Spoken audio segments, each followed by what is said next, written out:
Candid coaches, what Big Ten football coaches are saying about this year's Iowa Hawkeyes today. Locked on Hawk.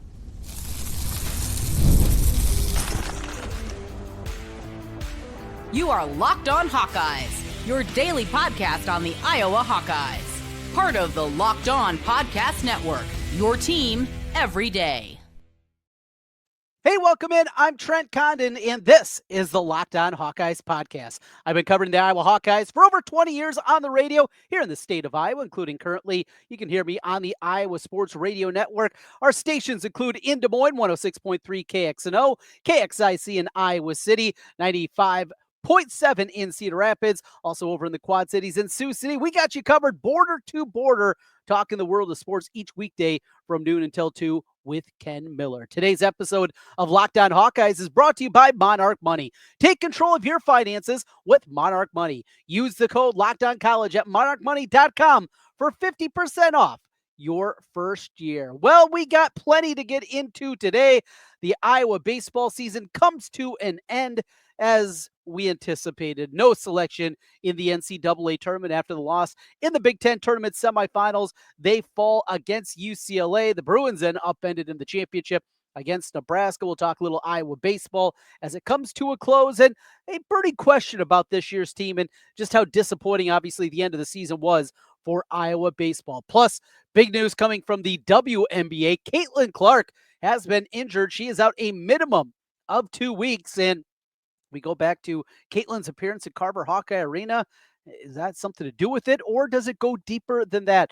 We will talk about that here today. But we begin today's program with some Iowa football talk, and always a good time to talk Iowa football as we make our way through now the off-season period. We got through spring practice. We have gone through position by position and taken a post-spring look back at all those position groups. But this is one of my favorite kind of rites of summer. And each and every year, there's these different checkpoints that we get off. And after a spring football, another one is the magazine season that is becoming a part of it. Athlon, Street and Smith back in the day, Phil Steele, my favorite. Those magazines, though, talking about your particular team, you pop them up, maybe you're going to the beach, summer vacation, a little reading on the airplane, whatever it may be. These college football magazines, I understand, they're not what they once were. All the information that we have now readily available on the internet, it's not the same world, but I still think there's a place for it in today's environment. And one of the best parts that we get each and every year is Athlon goes out and they get quotes from Big Ten coaches. Now, it's funny throughout the years.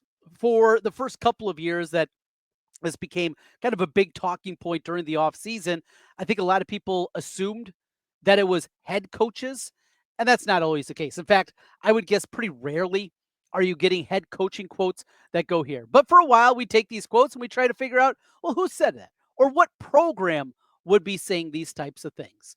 And again, it's an off-season topic. It's something to get us through before we get to the real pad popping. We really get back to the football field and talking about that. So this is what a Big Ten coach said about the Iowa Hawkeyes in 2025.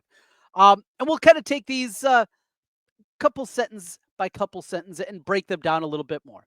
Quote, you can look at them two different ways. The first is, this is kind of roster where Ferentz surprises opponents and they come out more cohesive and physical than you expect because that's Iowa football, especially on defense. So let's start right there. And let's go to the top of the topic here. Kind of roster where you surprise, come out more cohesive and physical. That has to happen. The defense that took a step back a year ago, if Iowa is going to get back to the level that I think they have a chance to, if they're going to be a team that is up there on the cusp of winning 9-10 games, doing something special this season, that defense has to take a step forward. Because though it was good last year, it wasn't elite. And without an elite defense, we saw some of the problem marks that started to come up for this program and some of the issues that were certainly there. It has to be that. It has to be cohesive. It has to be physical. And you look at some of these individual pieces, I think it has a chance. The concern about that is you're going to be talking about a new linebacker crew. And you're going to be talking about guys that don't have experience, that have not been out there on a collegiate football field, and guys that are even either veterans, and have been around for a long time and obviously not able to unseat Nick Jackson and Jay Higgins. And that's no knock against them. It's just the reality. Or you're going young. And we've seen that in the past where going young at linebacker can lead to some problems. We continue. We see rosters like this where you look up and Iowa's winning 10 games, and that didn't seem possible. The second is that they're still really struggling on offense to the point where Lester and that staff had everything riding on an FCS transfer quarterback. All right, so start back at the top. Look up, Iowa's winning 10 games. Doesn't seem possible. Again, that's going to be the case. This is where I got a problem. And this is where maybe we're too close to it, or they're not understanding what we saw a year ago with decrepit quarterback play, with wide receivers that were incredibly pedestrian, with a tight end that was coming back off an injury, an offensive line that still was a work in progress a season ago. With all that, they basically doubled their output in terms of points per game. I mean, they went from the absolute laughingstock of 2023, and they were averaging 27 points per game a year ago. Now, I know averages don't paint the whole picture because you can have high and low water marks, and you can have a couple of big games that are going to skew those numbers. And I get that, if that's what you want to look. But this is still a team that was able to put up 40 points against Washington, put up 40 points against Northwestern, 42 against Wisconsin, 29 with the quarterback starting for the first time against Maryland. Yeah, it's not elite. Even 24 against Missouri in the loss. But still, to look at this and not understand that there were big improvements made a year ago, I think it's short-sighted. I think it's it's the easy way out. And I think that's what we're seeing on this front. We continue. The second is that they're really struggling on offense. We talked about that. Disagree. To the point where Lester and that staff have everything riding on an FCS transfer quarterback, Mark Gronowski, who didn't play in the spring at all. That's true. He didn't. And everything riding on an FCS transfer quarterback. It's true. You know who else did that as Washington State a couple of years ago? And a guy that turned out to be the number one pick in the NFL draft. That's not to say that Mark Gronowski's going to do that. That's not where I'm going here. Slow down. That's not what we're hitting. However, to be dismissive because he comes from the FCS, it's laughable. It absolutely is comical that that's where your mind goes. We've seen this work before at a lot of different schools, yes, but it could also fall apart. Well, of course. Yes. Look, if we knew what this is going to be, I'll tell you what, I wouldn't be sitting here talking to you guys. I wouldn't. If I knew how this was going to be playing out, I'd put money on the over-under in Vegas and I'd walk away in the free and clear. But we don't know how it's going to turn out. So that's just silly. Mark Gronowski is the perfect quarterback for Iowa. And I'll put it this way. Now, every time that we bring up quarterback and we bring up offense, it's just the same old Kirk. It's not. Pay a little attention, use some reasoning, use some logic, and just watch the games, and you'll see that it was different this past season, that what they're working on is different than Ferentz ball of the past. This is different. Doesn't mean that it's going to be great, but it is different. And there is a willingness to adapt and to change. Maybe not as quickly as we want, but it does happen with Kirk Ferentz. More as we finish up. They have questions all over the offense, too, especially at receiver. Questions, sure. But another component is this wide receiver room still has questions. That is fair. The part about it, though, that you dive deeper, I will always ask questions of wide receiver. Now, when is the last time that you went into a season feeling really good about wide receiver? I mean, when they had Brandon Smith and Amir Smith-Marset, a year, maybe two. Outside of that, DJK and McNutt, CJ Jones and Mo Brown. I mean, that's what we're going back to. Well, that's like 3 seasons over 26 of Kirk Ferentz that we're talking about, that you don't have major questions at wide receiver like you do now. But Iowa has options, and that is the difference. That there are options out there for this Iowa football team that give them an opportunity to be different. If Gronowski is good, though, they'll be fine. And he will be good.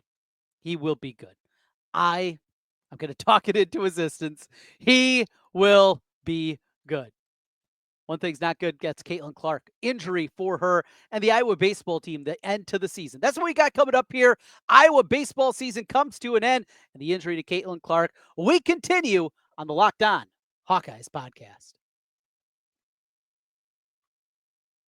Ever check your bank account and wonder, well, where'd all my money go? Between dining out, online shopping, and entertainment, it's easy to lose track. That's where Monarch Money comes in. It's your personal CFO giving you full visibility and control over your finances. Monarch Money isn't just a budgeting app, it's a complete financial command center. You can track all your accounts, investments, and spending in one place, so you can stop just managing your money and start building wealth. When we started using Monarch Money at my house, I realized how much we were spending on food delivery and those delivery services as we had packages nonstop at the door. What do we need?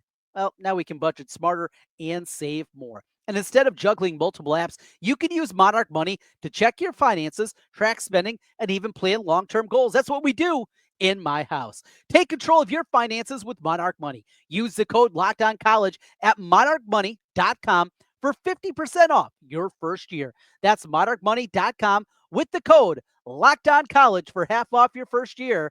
monarchmoney.com. Trent Condon back with you once again on the Locked On Hawkeyes podcast. Thanks for being with us and making Locked On Hawkeyes your first listen every day. Thanks to you everydayers with us each and every day. Happy Memorial Day, and a big thank you and a salute to the veterans and the ones that made the ultimate sacrifice for us. A big thank you to all of them. All right, let's get back into it and go back to Saturday. So last time I talked to you over the weekend, and after that 1-1 final, just the finality of it, how it came screeching to a halt. Now, we got a lot of fun out of this Iowa baseball team this year. We had a lot of positives that came out of Iowa baseball and what they were. But I saw this posed out on social media, and it's a question that just completely gobstopped me. I couldn't believe that it was used. I shouldn't, because social media is a cesspool and you see so many idiotic things. But the question was posed if Rick Heller, if he was Fran McCaffrey, if he was a guy that pulled the program out, but this is it. The two situations are so opposite, so different. I think people that listen every day, and you everydayers know that I believe that Fran McCaffrey deserved more credit than he got from the fan base. And I get it. People checked out, and he had to make a move. This was not to say that that was a wrong choice by Beth Getz, because it wasn't. It had to happen. But I think we also need to realize what he did. Iowa baseball, though, is in a completely different spot. Yes, they were in contention to win a regular season title, something they haven't done since 1990, by the way. He was the guy that brought him there. But not only that, Iowa, until the final 2-3 weeks of the season, was on pace to make the NCAA tournament for the fourth time under him. As a program, it's only been there 3 times previous in the 100-some years that Iowa baseball was a thing. So that's what we're talking about here. This guy is responsible for half their NCAA tournament appearances. That's what you have with Rick Heller. You couple it with what he is doing in terms of financing, in terms of budgeting compared to his Big Ten peers. Take away the SEC and the ACC and even the Big 12 and what they do in baseball, and just look at what happens in the Big Ten. Iowa falls well behind everybody else. And it looked like for a while, a big chunk of the renovation for Dwayne Banks Field was going to be covered. And then apparently that guy turned out to not have the money that they thought that they had allocated to that. It's been a mess. Last year was disappointing. 2024 was a disappointing baseball season. This is what it is. Now, there's also a new reality. And the new reality is Iowa, more times than not, was going to be in the upper half of the league and was going to be competing for a regular season championship, going to compete for an NCAA tournament bid if a couple of things went their way. That was the reality that Rick Keller's built this program into. But as we saw, starting with the series against Washington, who was middle of the road. Yeah, they finished in the top third of the Big Ten, but in comparison, talking about upper level teams, we saw that team was a good baseball team. Didn't even make the NCAA tournament. Iowa loses 2 out of 3 out there. And then we saw that gap with Oregon and Oregon State and even UCLA on Saturday. That gap that continues to grow because those programs aren't going anywhere. And if you think that USC and UCLA and Oregon and Washington are not going to invest in baseball, you're crazy. It's going to happen. They can recruit California at a better level. They can recruit out west, and they can recruit guys that are playing baseball all year long. That doesn't happen in Iowa. Certainly not outdoors.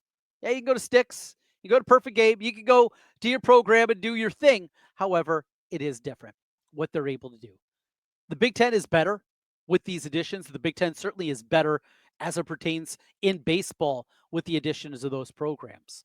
But that means everybody else is going to have to step up. And I just don't know financially if I was going to be at a place that it can get better than this.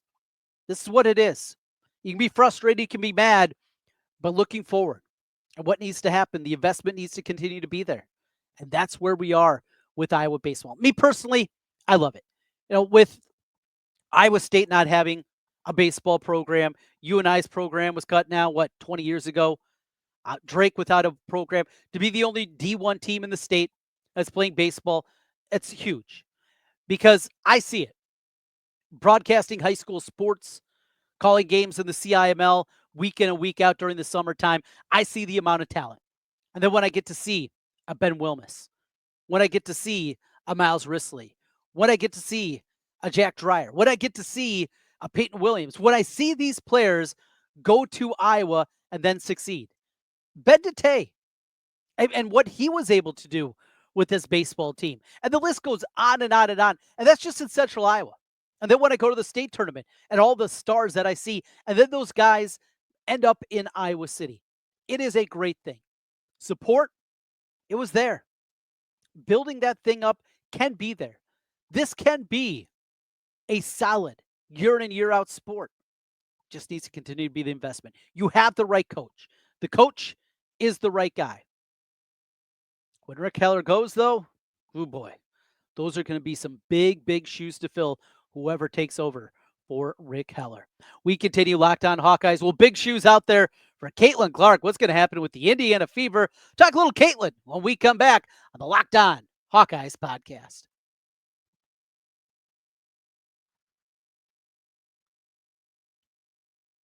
Back with you one final time on a Memorial Day edition of Locked On Hawkeyes. Thanks for being with us and making Locked On Hawkeyes your first listen every day. So it was announced on Monday that Caitlin Clark is shutting it down for a couple of weeks with a quad strain. Now, if you remember, dating back to the preseason when Caitlin showed up in Iowa City with her Indiana Fever team, she didn't play in the game previous, as she was out in the matchup in the first game of the exhibition season. She was out there playing against the Brazilian national team, put out a show, as we all know, in Iowa City at Carver Hawkeye Arena. However, for Caitlin Clark, well, she's banged up again.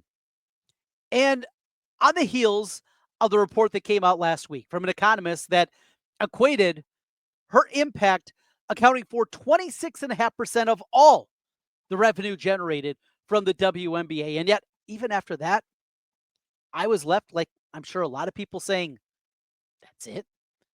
Shouldn't that number be even higher than it was? We know Caitlin is a completely different type of athlete. The way that she transcends the game, the way that she has built this to a completely different level than anybody could have anticipated. She did it in college sports with the women's Final Four and the numbers that we saw, and now it's continued in the WNBA. She's incredibly special. She is one of one. She is doing something in this sport in the modern era we have not seen before. This isn't Tiger Woods in golf. Golf was fine before Tiger Woods. He took it to another level. That was great, but it was still generating money. It was still generating eyeballs. That was not the case with the WNBA. It was a project put together by NBA owners, and they were keeping it afloat with their money. not because of what was happening in the league. It was because of the backing that they had financially. And now Caitlin Clark has lifted this thing up where it can be a viable organization. But they're going to be without her for a couple weeks. And coming full circle, they're going to be without her. Okay, she had a quad strain, got hit up against Liberty. But that's what I go to. Watching that game, watching what she did in the third quarter, getting them back in the game and giving them the lead, and getting raked on the last play of the game and not getting a call. One thing I learned right away, because I was not a big WNBA fan before Caitlin Clark showed up. One thing that I learned right away last season is the physical nature of the WNBA. It is a different level. For me, aesthetically, watching the game, it's a bad brand of basketball. But it's the way the game is played in the WNBA. It's about physicality. There's a reason that you saw Caitlin show up this year looking different, physically stronger in the upper body. You see the arms. You see how strong she's in. And she's doing that because of the way that the game is played. However, when you have a once-in-a-lifetime player, and that's Caitlin Clark, a generational star like this, don't you want to make things better for her? Don't you want to have your officials play to the strength of your best player, of not just your best player, because that is short-sighted. A generational player. Yeah, you do. The WNBA is missing. And the WNBA, with their awful officiating, is turning this into a problem. Because for the casual fans flipping these games on and watching the hideous nature of the way the game is called and the way the game is played, they're going to tune away. They're going to turn it off eventually. You only come back for more when the product is bad. And this brand of basketball is not entertaining to watch. Clean it up. That's what you have to want to do. If you're the WNBA and you truly believe that you can take this and turn this into a viable entity, you have to clean things up. The physical play needs to slow down. It's not to say they need to be playing patty cake out there that you can't touch and that every touch foul is going to be whistled. That's not what it is. But it's gone too far. There has to be freedom of movement. It's like Tom Izzo is out there coaching the WNBA. Conversation for another day. And thanks for being with us and making Locked On Hawkeyes your first listen every day. Make sure you hit that subscribe button if you're watching us on YouTube. Just takes a moment. If you're listening on the podcast side, 5-star reviews helps us get in front of more Hawkeye fans. For your second listen, check out The Portal Show. Brian Smith has the latest rumors, portal entries, and signings. Be the most informed fan on the rapid changes to the college football landscape. Find The Portal on YouTube or wherever you listen to podcasts. More happening in the world of college football. Are we going to get that 16-team playoff? We'll talk about that and some Hawkeye topics tomorrow with Scott Docterman from The Athletic. A lot going on that front as we get ready for the off-season time. And we'll get some topics we're going to be kicking around here with you. A lot of Iowa football as we start to get ready for the 2025 season. Thanks for being with us and making Locked On Hawkeyes your first listen every day. Again, hit subscribe if you're watching us on YouTube or give us a 5-star review on the audio side. Helps us get in front of more Hawkeye fans. Until tomorrow, we'll talk to you then. Go Hawks.